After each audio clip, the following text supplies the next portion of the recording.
Hello guys.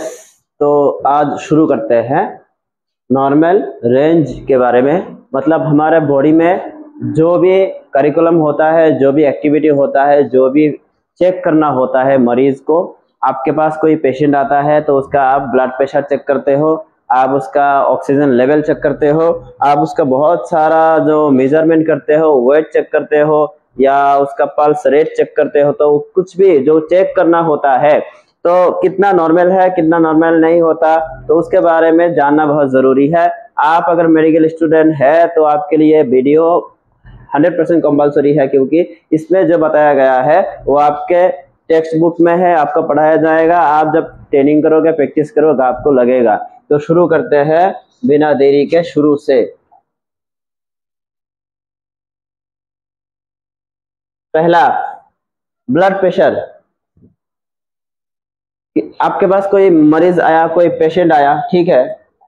तो patient आने के बाद आप उसका बीपी चेक करोगे। बीपी चेक करोगे, अगर उसका एज थोड़ा ज्यादा है, 20-25 से ज्यादा ऊपर है, तो उसका बीपी चेक करोगे आप। तो आपको पता होना चाहिए बीपी कितना नॉर्मल होना चाहिए, कितना इससे ज्यादा है या कम है, तो क्या बीमारी। नॉर्मल जो बीपी है वो होगा 120/80।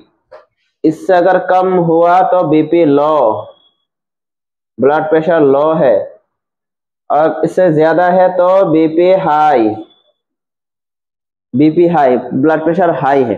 तो बीपी लो और हाई में क्या मेडिसिन देना है उसके हिसाब से आपको जानना पड़ेगा। अब बात करेंगे पल्स रेट के बारे में। ये है पल्स रेट। पल्स 1 मिनट में 70 से 100 टाइम्स के बीच में दिखा रहा है पल्स। ऐसे भी पल्स चेक कर सकते हो आप, या आजकल मशीन है, डिवाइस है, एस्टिमीटर है, वह उससे आप पल्स रेट चेक कर सकते हो। तो 70 से 100 में है, बीच में है, तो ये नॉर्मल है। इससे कम या ज्यादा है तो आपको सावधान होना चाहिए। आपके पास कोई पेशेंट आया, ठीक है, तो पेशेंट थोड़ा सीरियस है। आप उसका पहले क्या चेक करोगे, उसका बीपी। बीपी बाद में पहले उसका एसपी, ऑक्सीजन लेवल चेक करोगे, पल्स रेट चेक करोगे। अगर पल्स रेट 70 से कम, बहुत कम, 50-60 है, तो आप उसको कैसे हैंडल करोगे। अगर आपके पास कोई डिवाइस है वैसे उस लेवल का, तो आप ट्रीटमेंट करो, अगर आप डॉक्टर है तो। अगर नहीं कर सकते, उतना डिवाइस नहीं है, तो आप रिफर कर दो बड़े हॉस्पिटल में। तो इसके लिए जानना बहुत जरूरी है। अब बात करेंगे फीवर। यह होता है थर्मोमीटर, ठीक है। थर्मोमीटर से पेशेंट का बुखार चेक करना होता है। तो आपने इसके लगा दिया, उसके बाद जो रीडिंग आएगी फ़ारेनहाइट में आता है। फ़ारेनहाइट में 100 डिग्री फ़ारेनहाइट है तो थोड़ा सा बुखार है, ज्यादा नहीं, थोड़ा सा। 38 डिग्री सेंटीग्रेड उसमें होता है, तो इससे थोड़ा सा कम है तो ठीक है। 95, 96, 97 ऐसा है तो ठीक है। 100, 101, 102 है तो बुखार है, तो उसको कैसे कंट्रोल करना है वो बाद में देखा जाएगा। अब बात करेंगे रेस्पिरेशन, सांस लेना। 1 मिनट में कितनी बार आप सांस ले रहे हो, कितना छोड़ रहे हो, उसका जानना जरूरी है। तो नॉर्मल होता है 12 से 20। 1 मिनट में 12 या 20 इतना आप रेस्पिरेशन, इनहेलेशन, एक्सहेलेशन करना होता है। यह होता है नॉर्मल। इससे ज्यादा या कम है तो ब्रीथिंग का प्रॉब्लम। तो उसको कैसे ट्रीटमेंट करना है उसके लिए भी अच्छा नॉलेज होना जरूरी है।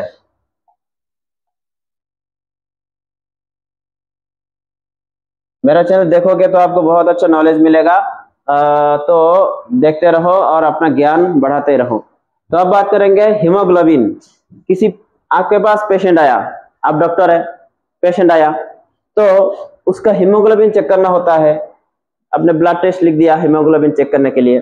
तो चेक करने के बाद आपको रिजल्ट दिखा, तो अब कैसे पता करोगे कि ये इसका नॉर्मल है या इसका बीमारी है।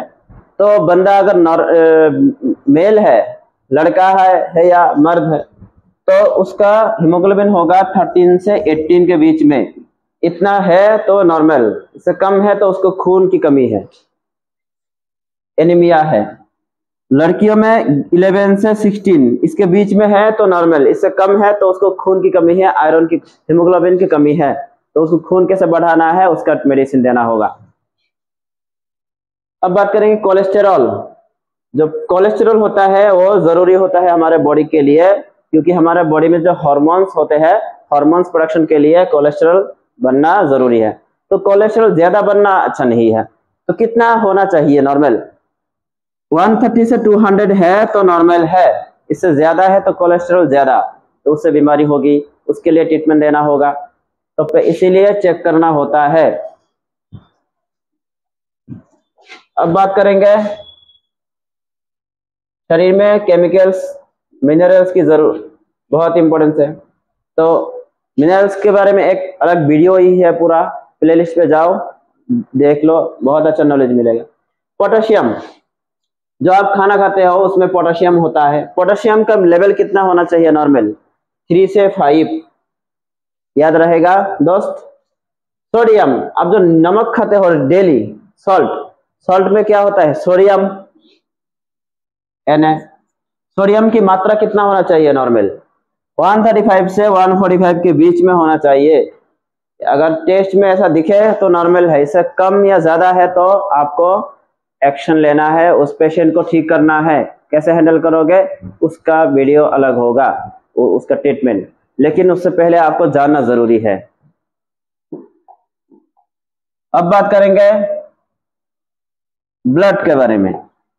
देखो दोस्त, हमारे शरीर में बहुत, सभी पेशेंट के शरीर में ब्लड तो जरूरी है, लेकिन कि बहुत सारे पेशेंट ऐसे आते हैं जिसका ब्लड लेवल से कम होता है, जिसको हम ब्लड खून की कमी कहते हैं, एनीमिया कहते हैं। एनीमिया के बहुत टाइप्स होता है।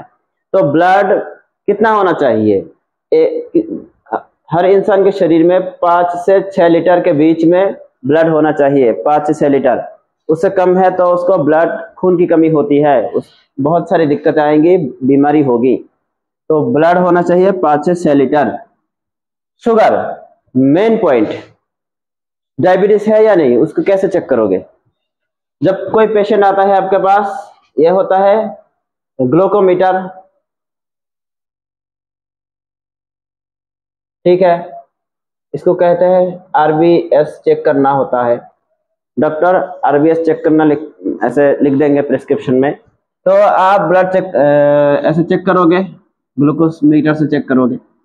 तो अगर बच्चा है, चाइल्ड है, तो उसका यहाँ पे शो करेगा 70 से 130 के बीच में शुगर, तो ये बच्चा नॉर्मल है, उसको डायबिटीज नहीं है। बच्चों में भी डायबिटीज होता है मेरे दोस्त। अगर बड़े लोग हैं, एडल्ट है, उसको 70 से 115 के बीच में अगर दिखा रहा है, यहाँ पे शो कर रहा है 98, 100, 124 नहीं 110, 102 ऐसे दिखा रहा है, तो शुगर नॉर्मल है, नो डायबिटीज, डायबिटीज नहीं है। लेकिन अगर 115 से ज्यादा है, थोड़ा ज्यादा, तो शुगर का लेवल अभी शुरू होगा। शुगर के कितने टाइप्स होता है वो आपको दिखा दूंगा। तो ऐसे चेक करना होता है, और इसका नॉर्मल वैल्यू आपका जानना बहुत जरूरी है। अब बात करेंगे आयरन। देखो, शरीर में खून होता है, हम तो सिर्फ खून के बारे में जानते हैं। खून में बहुत सारे कंपोनेंट्स होता है, आयरन होता है, हीमोग्लोबिन होता है, डब्ल्यूबीसी होता है, बहुत सारे, तो सबका काम अलग अलग होता है। तो आयरन कितना होना चाहिए? जो एडल्ट होगा, बड़े लोग, उसके शरीर में 8 से 18 मिलीग्राम लेवल होना चाहिए। उससे कम ज्यादा है तो खून की कमी है, आयरन की कमी है। प्लेटलेट्स, प्लेटलेट्स बहुत इंपॉर्टेंट रोल प्ले करता है हमारे शरीर में। प्लेटलेट्स की मात्रा 1.5 लाख से 4 लाख के बीच में होना जरूरी है। ये कैसे पता चलेगा? आप जब ब्लड टेस्ट करोगे, प्लेटलेट्स का टेस्ट करोगे, तो उसमें ये लेवल दिखा होगा। ये लेबोरेटरी वालों का काम है। अगर आपको जानना है कैसे, तो मैं उसका कमेंट्स में लिख देना, मैं वीडियो बना दूंगा।